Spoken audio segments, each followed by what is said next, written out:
कई लोग कहते हैं गुरुजी क्या दूध चढ़ाना जरूरी है शंकर पर? कई लोग कहते हैं गुरुजी क्या दही चढ़ाना जरूरी है शंकर पर? शहद चढ़ाना जरूरी है? घृत चढ़ाना जरूरी है? शक्कर चढ़ाना जरूरी है?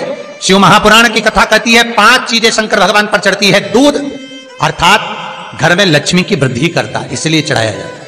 दही शंकर भगवान पर इसलिए चढ़ाते हैं क्योंकि यह परिवार को जोड़ता है। जिसके परिवार में क्लेश ज्यादा होता है, जिसके परिवार में आपस में तकरार ज्यादा होता है, उसको दही जोड़ता है। शहद घर में चिड़चिड़ प्रवृत्ति को समाप्त करता है। घी रोग को समाप्त करता है। शक्कर मिष्ठान घर में यदि लक्ष्मी आकर जा रही हो तो मिष्ठान समर्पित किया जाता है, इसलिए पंचामृत स्नान का भाव शिव महापुराण कहते हैं। पंचामृत स्नान का भगवान इसलिए 5 चीजें शंकर को समर्पित हैं। दूध, दही, घृत, शहद, शक्कर अर्थात मिष्ठान।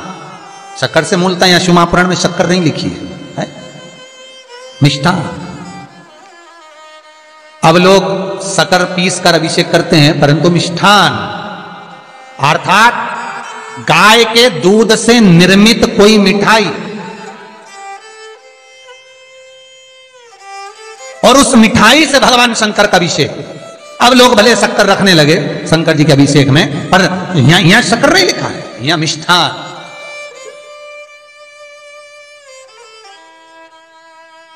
हमारे यहां सहज भाषा में कहते थे उसको खांड अर्थात मीठा। शिव महापुराण की कथा कहती है दर्पण इतना बड़ा ले लो।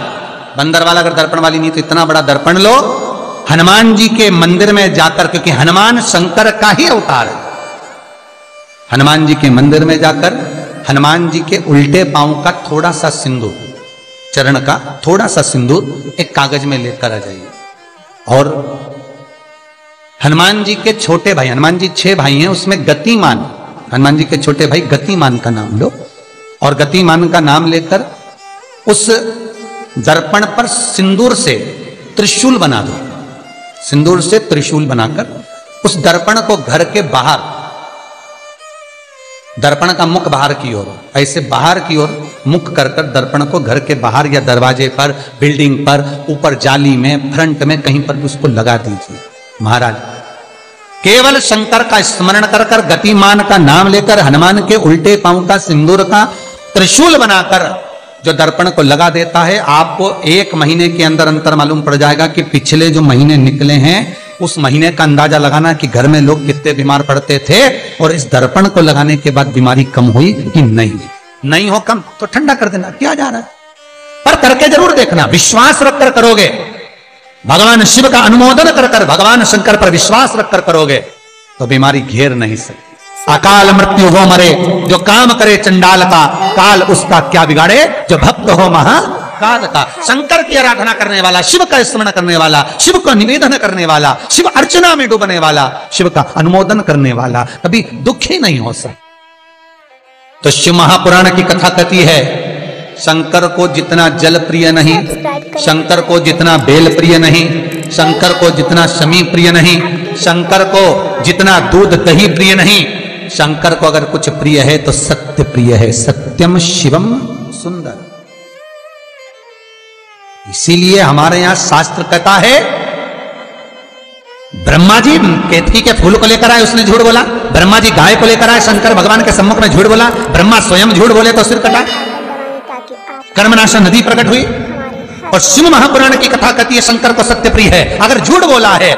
इसीलिए शिव महापुराण का स्पष्टीकरण किया जाए, वर्णन किया जाए तो पहले के समय में अदालत नहीं होती थी, पहले के समय में पंचायत नहीं हो सकती थी, पहले के समय में कोई सभाएं नहीं होती थी, पहले के समय में कोई निर्णायक मंडल नहीं होता था, पहले के समय में केवल एक निर्णय होता था।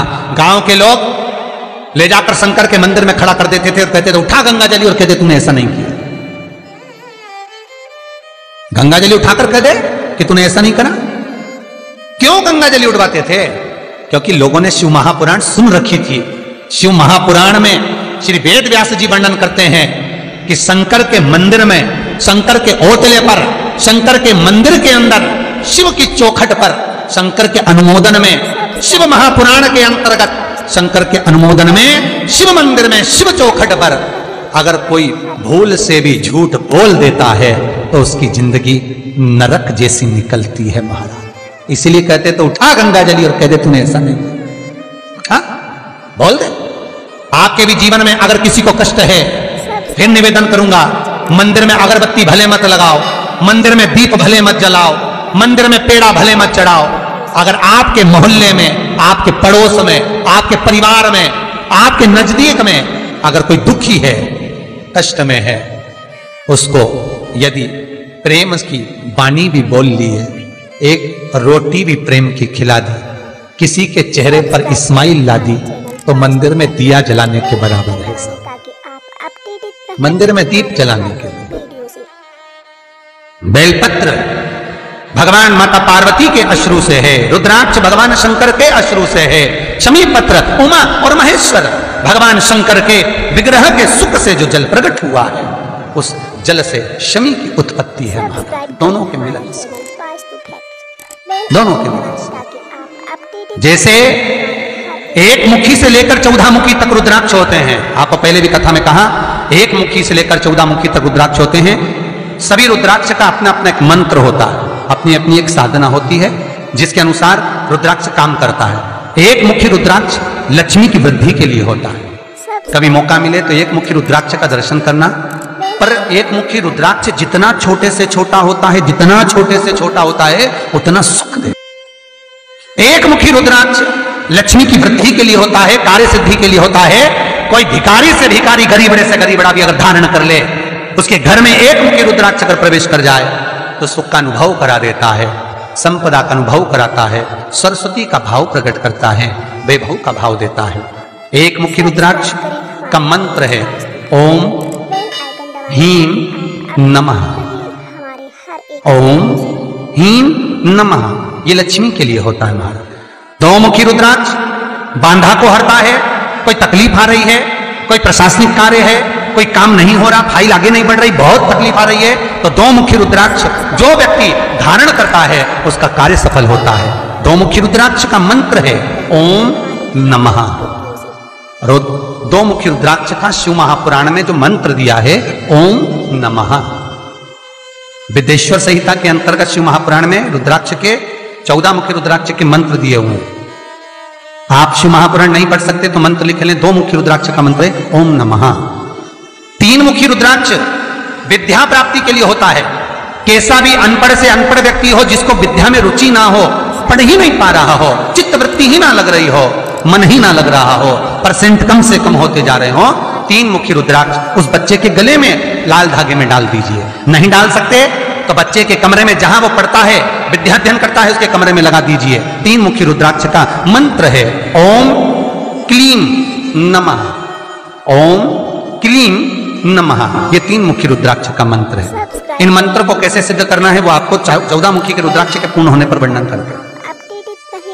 तीन मुखी रुद्राक्ष का वर्णन है ओम क्लीं नमः। चार मुखी रुद्राक्ष खोई हुई वस्तु को प्रदान कर देता है महाराज। यदि कोई वस्तु आपकी खो गई है, कोई सामान आपका रखा गया नहीं मिल रहा, चार मुखी रुद्राक्ष को एक चावल की कटोरी में, अक्षत की कटोरी में घर के केंद्र बिंदु में रख दीजिए महाराज। चार मुखी रुद्राक्ष 2 रात्रि तक रखा रहेगा। तीसरी रात्रि को खोई हुई वस्तु आपके घर में कहीं पर भी प्राप्त हो जाएगी, पर होगी, मालूम पड़ जाएगा कि वस्तु यहां है। चार मुखी रुद्राक्ष का मंत्र है ओम ह्रीं नमः।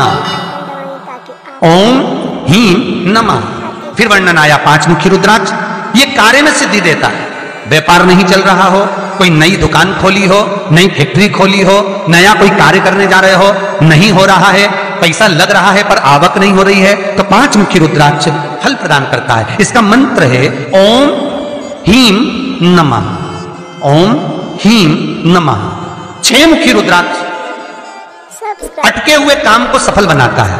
जिसका विवाह नहीं हो रहा हो, शादी नहीं हो रही हो, रिश्ते बहुत आ रहे हो, संबंध नहीं हो रहा हो, तो 6 मुखी रुद्राक्ष स्त्री हो चाहे पुरुष हो, उसके गले में लाल धागे में डाल दिया जाए। 6 मुखी रुद्राक्ष का मंत्र है ओम ह्रीं हूं नमः। ओम ह्रीं हूं नमः। ये 6 मुखी रुद्राक्ष का मंत्र है।